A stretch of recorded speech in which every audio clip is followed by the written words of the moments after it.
E a gente segue aqui falando sobre educação. Professores do ensino médio, representando escolas de Passo Fundo e da região, participaram aqui na UPF de uma sessão de discussão sobre a reforma do ensino médio e seus desdobramentos. A Base Nacional Comum Curricular foi aprovada no final do ano passado e agora a parte que trata do ensino médio está justamente sendo analisada pelo Conselho Nacional de Educação. E para nos ajudar a entender todo esse processo, como ele pode mudar a vida de quem vai estudar no ensino médio nos próximos anos, nós convidamos a professora doutora em Educação, Rosimar Esquinsani, professora também do Programa de Pós-Graduação em Educação aqui da UPF. Professora Rosimar, seja muito bem-vinda à UPF TV e a gente quer começar lhe perguntando e buscando entender que movimento é esse. Então, obrigada pelo convite, obrigada pelo apoio da UPF TV. No final de 2016, nós vivemos aqui no Brasil, em termos de políticas educacionais, 3 movimentos que estão alinhados. Tá? As discussões, o aprofundamento das discussões e a aprovação da Base Nacional Comum Curricular, a Emenda Constitucional 95, que ficou conhecida como Teto de Gastos, que recentemente foi sancionada pelo Presidente da República, e também a Medida Provisória 746, conhecida como Reforma do Ensino Médio.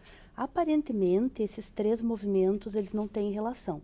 Todavia, tanto um quanto o outro, eles acabam se imbricando e traduzindo para nós o momento educacional que estamos vivendo hoje, quando estamos debatendo a reforma do ensino médio. Em que fase a gente está hoje dessa discussão? Então, a medida provisória 746, ela acabou sendo convertida em lei, a Lei 13.415, que altera a LDB 93/94 e institui um currículo diferenciado do que até então acompanhávamos no ensino médio. Então, neste momento, a reforma do ensino médio ela está gradativamente sendo implementada nas escolas públicas e privadas. Concorrente com isso, a Base Nacional Comum Curricular está em discussão no Conselho Nacional de Educação. Então, são 2 movimentos diferentes, mas que eles conversam porque um depende do outro. Quais foram as principais alterações que o ensino médio sofreu? A proposta de reforma do ensino médio, ela parte de 2 pressupostos bem importantes. O primeiro deles é a ampliação da jornada integral do adolescente na escola. Então, a ampliação de escolas em tempo integral. A segunda premissa é a flexibilização curricular, tal qual existe em alguns países do mundo. Né? Que o adolescente ele possa escolher o currículo, escolher as disciplinas que ele vai cursar.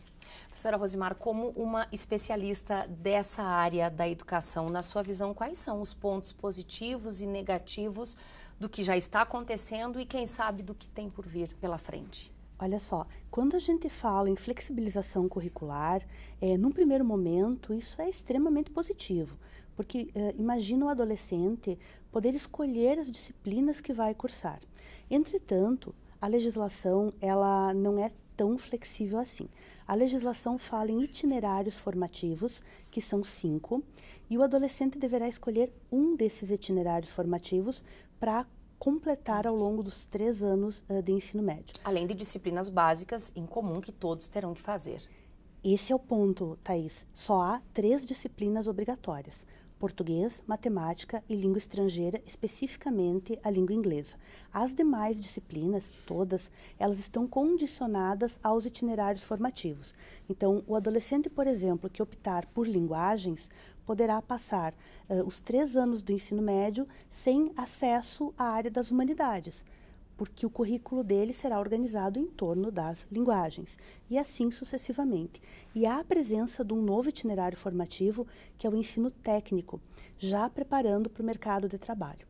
Do nosso ponto de vista, isto é bastante perigoso, sob pena de prejudicar as escolas, sobretudo as públicas, por conta, e aí eu volto naquele outro movimento que eu falava, da Emenda Constitucional 95, do teto de gastos. Sabemos que temos uma limitação orçamentária bem severa, então a nossa preocupação é, será que as escolas públicas terão condições de ofertar todos os itinerários? Sem contar a possibilidade de que alguns alunos poderão sair do ensino médio sem ter tido nenhum contato com áreas que, num primeiro momento, podem não ser de sua escolha, mas que na vida profissional podem ser exigidas. Exatamente. Então, corremos o risco de um aluno, por exemplo, completar a sua formação básica no ensino médio sem ter visto filosofia, por exemplo. Bom, a preocupação foi tão grande que lotou o auditório ontem da universidade, onde ocorreu essa sessão de discussão justamente pela importância do debate. Só para a gente encerrar, professora Rosimar, qual é o próximo passo? O que acontece nesse movimento agora? Então, as discussões elas seguem acontecendo em todo o país? Há uma necessidade muito grande dos educadores em compreender, nós, a comunidade toda, mesmo os pesquisadores, em compreendermos esses movimentos da reforma e partilharmos expectativas e dúvidas. Então, as discussões seguem com muita força em todo o país e aqui na Universidade de Passo Fundo também. A UPF, é claro, protagonizando também e propondo essas reflexões. Muito obrigada pelas informações. Bom trabalho. Obrigada.